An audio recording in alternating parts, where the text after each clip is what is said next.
এইভাবে একবার গোটা গোটা পটল দিয়ে চিংড়ি পটল বানিয়ে খেয়ে নাও, দুপুরটা একদম দারুণ জমে যাবে। দেখো কি সুন্দর দেখতে হয়েছে আর কি সুন্দর গন্ধ বেরিয়েছে। নমস্কার বন্ধুরা, আমার চ্যানেলে তোমাদের সবাইকে স্বাগত জানাই।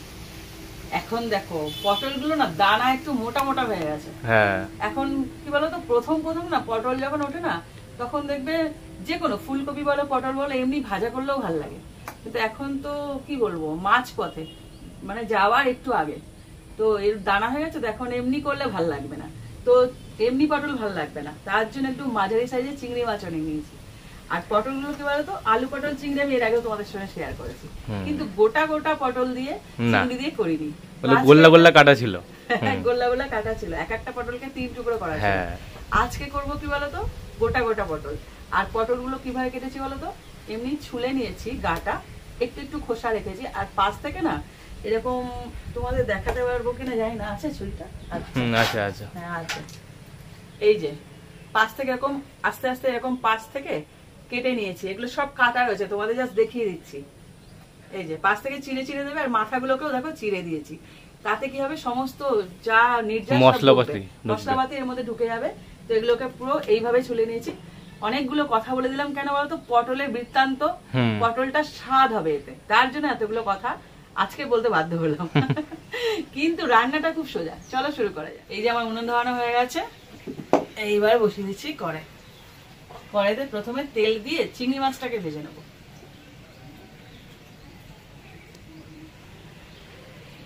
কিন্তু অল্প তেলে চিংড়ি মাছ ভাজলে হয়ে যাবে, বেশি তেল লাগবে না, কারণ পরে তো তেল যাবে। ওদিকে তেলটা গরম হচ্ছে হোক, ততক্ষণে আমি এই চিংড়িগুলোকে একটু লবণ হলুদ মাখিয়ে নিই।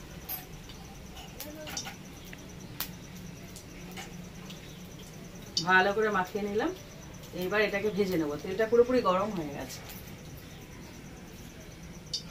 দেখো কত বড় বড় চিংড়ি।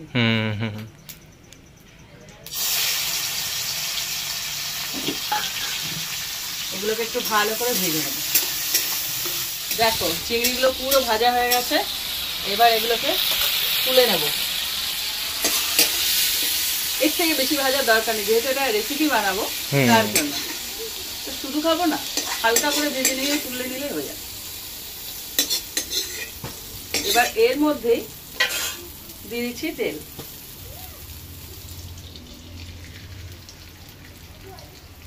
তেলটাকে একটু গরম করে নিই।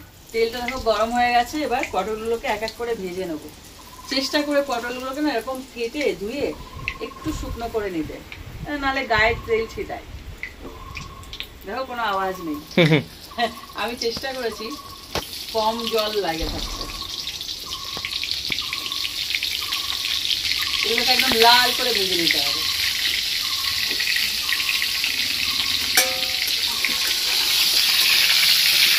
এদিকে পটল ভাজা হতে থাক, আমি এদিকে একটা মশলা তৈরি করব। এক টুকরো আদা মিষ্টি তার জন্য, আর পেঁয়াজ আর কাঁচা লঙ্কা। টমেটোটা ভাজবো না, টমেটো এমনি যাবে। এই তিনটে খুব ভালো করে বেটে নেব।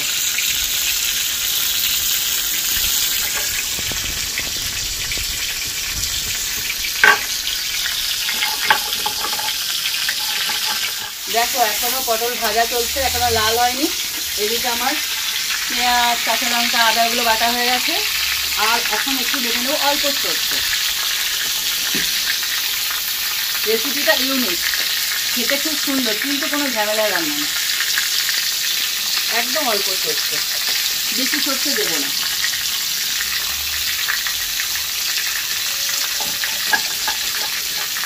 পুরো মিহি করে বেটে নিতে হবে।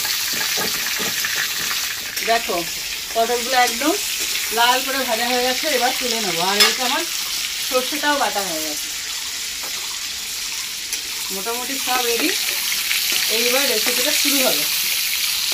ভাজাভুজি বাটাবাটি সব শেষ। ভাজাভুজি বাটাবাটি সব শেষ।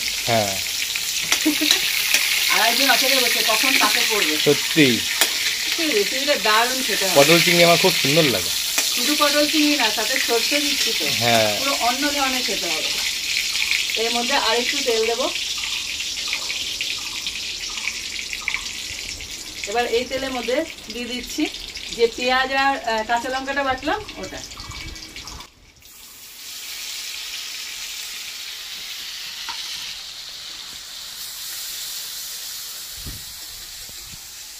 একটু নেড়ে নেব। এবার এর সাথে দিয়ে দিচ্ছি টমেটো কুচি, একটা বড় মাপের টমেটো। দেখো কতটা টমেটো, দেখে হয়ে আছে কত বড় টমেটো। আবার একটা টমেটো দিয়েছি। সাথে দিয়েছি চিংড়ি মাছ, সব একসাথে কষাবো। এটা একটা রেসিপি কিন্তু, দেখবে আমি তো সত্যি কথা, চিংড়ি রেসিপি, চিংড়ি দিয়ে টমেটো দিয়ে আর পেঁয়াজ বাটা, এটা একটা রেসিপি কিন্তু। এটা দিয়ে গরম ভাত খেতে হেভি ভালো লাগে। তো এটাকে আমি কষিয়ে নিই আগে। দেখো টমেটোটা অনেকটা নরম হয়ে গেছে। এবার এর মধ্যে দিয়েছি তেজপাতা। ওদিকে বিড়াল ঝগড়া করছে, পুরো মানুষের মতন করে ঝগড়া করছে, অবস্থা দেখো। এবার সমস্ত মশলাগুলো দিয়ে দেবো। দিয়েছি লবণ, এটা না একদম মাখা মাখা হবে, কোনো ঝোল হবে না, সে আন্দাজে লবণটা দিতে হবে।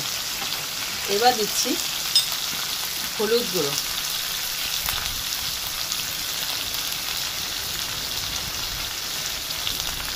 হাফ চামচ জিরের গুঁড়ো। যেহেতু এখানে চিংড়ি মাছ আছে না, জিরে ধনে একদম না দিলেও চলে, তবু আমার মন মানে না, জিরে খেতে খুব ভালোবাসি। তোমরা খেয়াল করো আমি ধনের গুঁড়ো কম খাই, জিরের গুঁড়ো বেশি খাই। তোমরা চাইলে দুটোই দিতে পারো। আর হাফ চামচ দিচ্ছি ঝাল লঙ্কার গুঁড়ো। ওরে থাম রে থাম, আমি কথা বলছি। আর কাশ্মীরি লঙ্কার গুঁড়ো, এরকম ছোট চামচের 2 চামচ।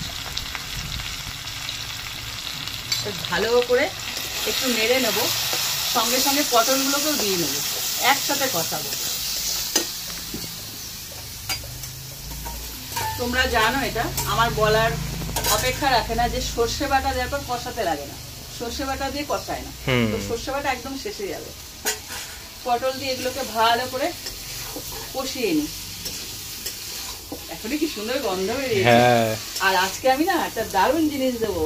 এই যে আমি ভিজিয়ে রেখেছি, তোমাদের দেখিয়ে দিই। দারচিনি আর ছোট এলাচ, এই বাটাটা দেবো। ওই গুঁড়ো গরম মশলা দেবো না, এই বাটা মশলাটা দেবো। না দারুণ খেতে লাগবে। হ্যাঁ, তো এটাকে ভালো করে কষিয়ে নিই। দেখো কষানো রেডি হয়ে গেছে একদম। টমেটোর মজে একদম ঘেটে ঘাওয়া হয়ে গেছে। এবার এর মধ্যে দিয়ে দেবো জল, একদম মাখা মাখা হবে, সে আন্দাজে জলটা দিতে হবে। আর এদিকে সর্ষে বাটাটাও এই সময় দিয়ে দেবো। সর্ষে বাটাটা যদি তোমরা গুঁড়ো কিনে দাও তাহলে খুব ভালো, আর যদি এবার বেটে দাও এরকম মিহি করে দেবে কিন্তু, আর নাহলে ছেঁকে দেবে। দেখো একদম পেস্ট হয়ে গেছে পুরো।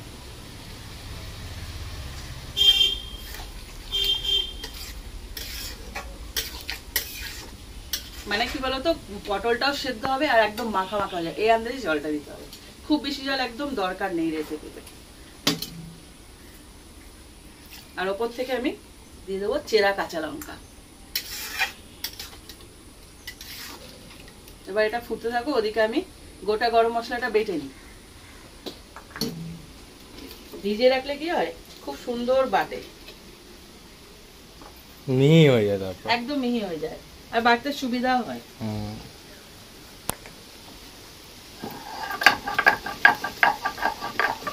দেখো ঝোলটা কতটা শুকিয়ে এসছে, আরেকটু গা মাখা মাখা হয়ে যাবে এখন, আরেকটু সেদ্ধ হচ্ছে হোক। এদিকে যে গরম মশলাটা বেটেছিলাম সেটা দিয়ে দিলাম। বাটা গরম মশলাটা দিও, তবে কিন্তু ফ্লেভারটা ভালো দেবে। আর দিয়ে দিচ্ছি চিনি হালকা করে। এবার এটাকে পুরো মিশিয়ে দেবো, গায়ে মাখা মাখা হবে নাকি? মাখা মাখা হবে। এই সময় কেন দিলাম, নামানোর আগে তো দিতে পারতাম, কারণ এর মধ্যে তো ফ্লেভারটা ঢুকতে হবে, তার জন্য।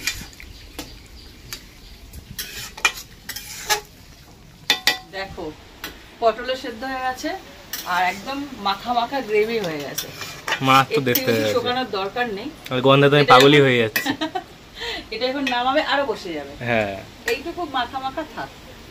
তো এই রেসিপিটা শেষ করলাম, চিংড়ি পটল। তোমরা যা খুশি নাম দিতে পারো, কোনো ব্যাপার না, কিন্তু যা যা উপকরণ পড়েছে সেই উপকরণ দিয়ে তোমরা করো, দেখবে কি সুন্দর খেতে লাগে।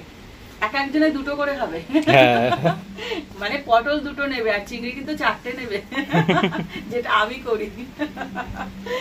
এই রেসিপিটা করে আমাকে কমেন্ট করো আর শেয়ার করো ভালো লাগলে লাইক দিও, আর এরকম আরো রেসিপি পেতে আমার চ্যানেলটা সাবস্ক্রাইব করে দিও। তো আজকের মতন টাটা। টাটা।